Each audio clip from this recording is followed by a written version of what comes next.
नमस्कार, जोहार, सत श्री अकाल साथियों। एग्जाम फाइटर नंबर 1 पे आप सभी का स्वागत है। साथियों, हम लोग यूजीसी नेट हिस्ट्री के क्लासेस के यूनिट 7 को कंप्लीट कर चुके हैं। अब हम लोग पढ़ने वाले हैं यूनिट 8। जो सिलेबस का यूनिट 8 है उसे अब हम लोग पढ़ेंगे। और यूनिट 8 में हमारा है औपनिवेशिक अर्थव्यवस्था, कॉलोनियल इकोनॉमी। और औपनिवेशिक अर्थव्यवस्था को जब हम लोग पढ़ेंगे तो दो शब्द आपको बार बार मिलेंगे। एक होता है उपनिवेश और दूसरा उपनिवेशवाद।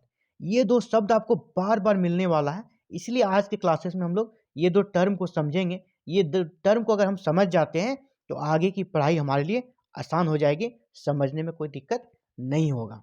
तो सबसे पहले ये दोनों शब्द को अच्छे से एग्जाम्पल के साथ समझने का प्रयास करते हैं। उपनिवेश क्या होता है? उपनिवेश क्या होता है इसे हम लोग उदाहरण से समझेंगे।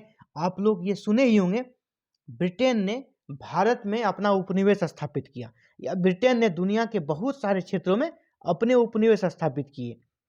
ये सब बहुत ही सुने होंगे। तो ब्रिटेन का ही उदाहरण लेके हम लोग करेंगे। मान लीजिए ये ब्रिटेन है, ये देश जो है ब्रिटेन है, इसका नाम इसे हम बी से डेडिकेट करेंगे। और ये हमारा इंडिया है, ये इंडिया है, इसे आई से डेडिकेट करते हैं।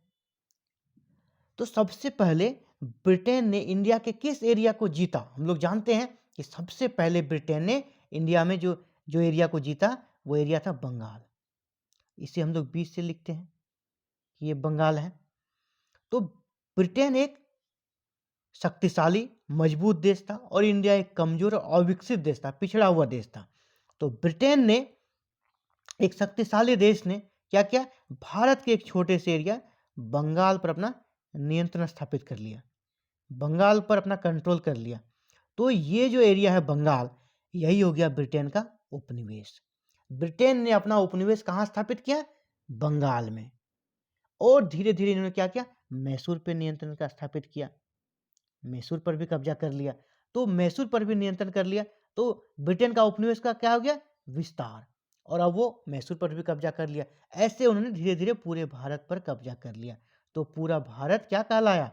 ये जो एरिया है पूरा भारत का, ये पूरा भारत क्या कहलाने लगा? ब्रिटेन का उपनिवेश। तो आप लोग समझ गए उपनिवेश क्या होता है?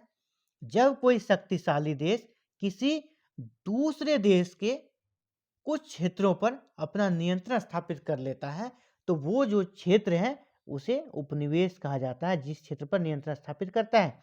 और हम लोग जानते हैं ब्रिटेन ने पूरे दुनिया के अलग अलग हिस्सों में, चाहे वो दक्षिण अफ्रीका हो, अमेरिका हो, बहुत सारे क्षेत्रों में अपने उपनिवेश स्थापित किए, यानी वहां भी ऐसे क्षेत्रों पर अपने अधिकार किए। तो ये जो जिस क्षेत्र पे अधिकार करता था वो क्षेत्र उपनिवेश कहा जाता है। और ये जो पूरा सिस्टम है अधिकार कि हम अपने देश का विस्तार अन्य देशों में करेंगे और वहां पे अपना नियंत्रण स्थापित करेंगे, ये जो पूरा व्यवस्था है, ये जो पूरा सिस्टम है, ये जो सोच है इस तरह नियंत्रण स्थापित करने का, तो इसे ही उपनिवेशवाद कहते हैं। उपनिवेश समझ गए? जिस देश पर नियंत्रण स्थापित करता है, जैसे ब्रिटेन का उपनिवेश इंडिया हो गया, ब्रिटेन का उपनिवेश साउथ अफ्रीका हो गया, ब्रिटेन का उपनिवेश अमेरिका हो गया। तो जिस देश पर नियंत्रण स्थापित करता है वो देश उपनिवेश कहलाता है। और ये जो पूरा मैकेनिज्म है, ये जो पूरा सोच है, ये जो पूरा सिस्टम है, इसे ही उपनिवेशवाद कहा जाता है। क्योंकि ये सिस्टम या प्रवृत्ति ब्रिटेन ब्रिटेन के अलावा यूरोप के बहुत सारे देशों में ये प्रवृत्ति चल पड़ी थी, ये चलन चला पड़ा था औद्योगिक क्रांति के बाद, कि हमें अपने माल के खपत के लिए अविकसित देशों पर नियंत्रण स्थापित करना है। और उसका एक हौड़ चल पड़ा था और इस तरह एक प्रतिस्पर्धा चल पड़ी थी यूरोप में। इसीलिए एक व्यवस्था का उदय होता है और एक वाद का उदय होता है और एक सोच का उदय होता है, एक प्रवृत्ति का उदय होता है। यही सोच, यही प्रवृत्ति कि दूसरे अविकसित देशों के एरियाज पर, उनके क्षेत्रों पर हमें नियंत्रण स्थापित करना है, वो जो सोच है वही उपनिवेशवाद कहलाता है। उम्मीद करता हूं आप लोग उपनिवेश समझ गए और उपनिवेशवाद समझ गए होंगे। यहाँ पर और एक टर्म आपको समझना है, वो है कि जिस देश पर नियंत्रण स्थापित करता है वो देश उसका उपनिवेश कहलाया। जैसे कि ब्रिटेन का उपनिवेश पहले बंगाल बना, फिर मैसूर बना और फिर पूरा भारत बना उपनिवेश। लेकिन जो देश नियंत्रण स्थापित करता है, जैसे ब्रिटेन ने नियंत्रण स्थापित किया, तो ब्रिटेन को एक टर्म यूज किया जाता है ब्रिटेन के लिए कि ब्रिटेन क्या हो गया? ब्रिटेन हो गया मातृदेश। इसको हम लोग मातृदेश बोलेंगे। तो आपसे पूछा जाएगा मातृदेश किसे कहते हैं? तो जो उपनिवेश स्थापित करने वाला देश मजबूत देश होता है वह मातृ देश कहलाता है। तो यहाँ पर मातृ देश कौन हो गया? ब्रिटेन। और उपनिवेश कौन हो गया? इंडिया। तो दो टर्म को बिल्कुल आप अच्छे से समझ गए होंगे। अब हम लोग थोड़ा सा फैक्ट पे आते हैं। उपनिवेश में जो मेन चीजें होती है या उपनिवेशवाद में जो मुख्य तथ्य होते हैं इनको हम लोग पॉइंट आउट करके निकाले हैं और इसे आप देख सकते हैं। सबसे पहला जो उपनिवेशवाद का शर्त होता है, उपनिवेशवाद में जो मुख्य सोच होता है वह है यह एक विस्तारवादी अवधारणा है। बिल्कुल जैसा हम लोग देख रहे हैं, ब्रिटेन एक छोटा सा देश है, उन्होंने भारत पे पहले छोटे एरिया बंगाल को जीता, धीरे धीरे पूरे भारत को जीता, यानी उन्होंने विस्तार किया। वह एक विस्तारवादी अवधारणा है। अपने एरिया का निरंतर वो विस्तार करना चाहता है। उसका ये मकसद नहीं था कि हमको सिर्फ भारत को ही जीत लेना है। इसके अलावा उन्होंने साउथ अफ्रीका पर भी नियंत्रण स्थापित किया, उन्होंने अमेरिका तक को अपने नियंत्रण में रखा। इसी तरह अन्य छोटे छोटे बहुत सारे अफ्रीकन कंट्रीज को जीता, अफ्रीकन कंट्रीज में अपने उपनिवेश स्थापित किए। यानी यह एक विस्तारवादी अवधारणा है। यहाँ कोई चरम नहीं होता, अधिक से अधिक विस्तार करना है, अपने साम्राज्य का अधिक से अधिक विस्तृत रूप देना है। यानी यह एक पहला सोच क्या है, जब हम लिखेंगे उपनिवेशवाद क्या होता है तो सबसे पहला लिखना है यह एक विस्तारवादी अवधारणा है। इसमें एक मजबूत देश अपने क्षेत्रों का ज्यादा से ज्यादा विस्तार करना चाहता है। इसी तरह जो दूसरा इसका पॉइंट हम नोट आउट कर सकते हैं वो है कि कमजोर देश का आर्थिक शोषण एवं उत्पीड़न होता है। इस उपनिवेशवाद का पहला ही मकसद होता है कि कमजोर देश के से ज्यादा लाभ कमाना। और जब आप किसी देश से ज्यादा लाभ कमाना चाहेंगे तो वो जो देश है वहां के आर्थिक हितों को आप बलि चढ़ा देंगे, वहां के लोगों के आर्थिक हितों को आप बलि चढ़ा देंगे, उनके बारे में नहीं सोचेंगे। यानी उस देश का क्या होगा? आर्थिक शोषण और वहां की जनता का उत्पीड़न होगा, जैसा कि भारत में अंग्रेजों ने किया। यहाँ पे आर्थिक शोषण किया और लोगों का उत्पीड़न किया, राजस्व अधिक से अधिक बढ़ाकर उत्पीड़न किया। आर्थिक शोषण कैसे किया कि भारत में जो कि बुनकरों से बने कपड़े बिकते थे, अब मशीन से द्वारा बने हुए कपड़े आने लगे और लोग उसी कपड़ों को खरीदने लगे। यानी भारत का जो पैसा था वो अब ब्रिटेन से बने कपड़ों को खरीदने के कारण ब्रिटेन जाने लगा और वो यहाँ के राजस्व से सामानों की खरीदारी करने लगे और फिर वो निर्यात कर देते थे अपने देश में और वहाँ से फिर प्रोडक्ट बनाकर इंडिया में बेच देते थे। तो ये एक बड़ा सिस्टम है, इसको हम लोग आगे समझेंगे। बस यहाँ पे हम लोग उपनिवेश और उपनिवेशवाद को समझने तक सीमित रखना है कि पहला होता है कि आर्थिक शोषण उत्पीड़न करता है। इसमें एक राष्ट्र किसी अन्य राष्ट्र की राजनीतिक, आर्थिक, सामाजिक और सांस्कृतिक संरचना पर भी नियंत्रण स्थापित करता है।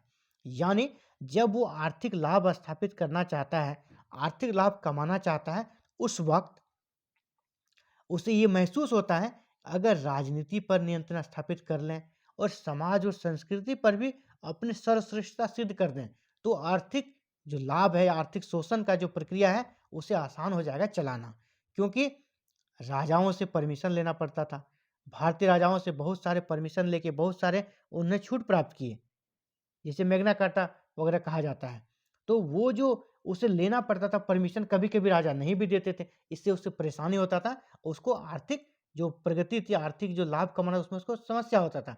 इसीलिए उन्होंने क्या किया, अब राजनीति पर भी नियंत्रण स्थापित करने का, कभी यहाँ का जनता विरोध ना कर दे तो जनता पर भी अपने श्रेष्ठता सिद्ध करने के लिए अपने सामाजिक व्यवस्था, अपने सांस्कृतिक व्यवस्था, अपनी धार्मिक व्यवस्था को श्रेष्ठ प्रूफ करने के लिए तरह तरह के कार्य किए और ईसाई मिशनरियों को भारत में बढ़ावा दिया, जैसा हम लोग जानते ही हैं। तो ये सारे चीजें भी उपनिवेशवाद के अंतर्गत ही आती है। इसमें नियंत्रण जो देश स्थापित करता है वह देश मातृ देश कहलाता है। जैसे ब्रिटेन इंडिया का मातृ देश था। अब इसका मुख्य उद्देश्य क्या होता है, इसमें जो जो बातें होती है वो तो हम लोग देख चुके। अब इसका मुख्य उद्देश्य क्या होता है और सबसे मेन जो उद्देश्य होता है और सबसे पहला उद्देश्य जिसको कहते हैं लाभ अर्जित करना, आर्थिक लाभ, ज्यादा से ज्यादा आर्थिक लाभ करना और आर्थिक लाभ करके अपने देश जो मातृ देश है यानी ब्रिटेन जो था उसको मजबूत कर बनाना है। इसलिए उन्होंने कभी भी इंडिया को मजबूत करने का प्रयास नहीं किया। उनका एक ही मकसद था, यहाँ से कमाना, यहाँ से पूंजी ले जाना और जाके ब्रिटेन में उसे निवेश करना। कभी भी इंडिया में इंडिया से कमा के यहाँ पर इन्वेस्ट नहीं किया, यहाँ पर निवेश नहीं किया, उन्होंने जाके निवेश किया ब्रिटेन में। अपने मातृ देश को मजबूत कराना उसका दूसरा उद्देश्य होता है। और तीसरा जो उद्देश्य अपने धर्म का विस्तार करना, जैसे उन्होंने ईसाई मिशनरियों को धर्म प्रचार का विस्तार करने का मौका दिया। 1813 के चार्टर एक्ट में हम लोग देखते हैं ईसाई मिशनरियों को धर्म प्रचार करने का परमिशन दिया, यानी उसे अपने धर्म का विस्तार करना भी उसका एक महत्वपूर्ण लक्ष्य होता है। इसी प्रकार उनका जो अगला उद्देश्य है सामाजिक और सांस्कृतिक श्रेष्ठता सिद्ध करना। बिना सामाजिक और सांस्कृतिक श्रेष्ठता सिद्ध किए किसी दूसरे देश पर नियंत्रण स्थापित करना असंभव है। इसीलिए उन्होंने अपने समाज को, अपने संस्कृति को श्रेष्ठ दिखाने का प्रयास किया। व्हाइट मैन बर्डन थ्योरी तो याद ही होगा।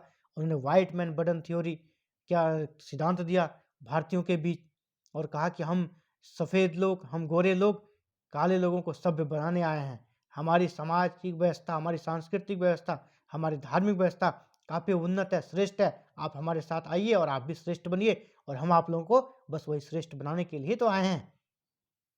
तो ये सारे उनके टारगेट होते हैं। तो अभी हम लोग देख रहे थे उपनिवेश क्या होता है, उपनिवेशवाद क्या होता है, और उपनिवेशवादी जो सोच होता है, अवधारणा, इसमें मुख्य मुख्य बातें क्या होती है, इसका मुख्य टारगेट क्या होता है।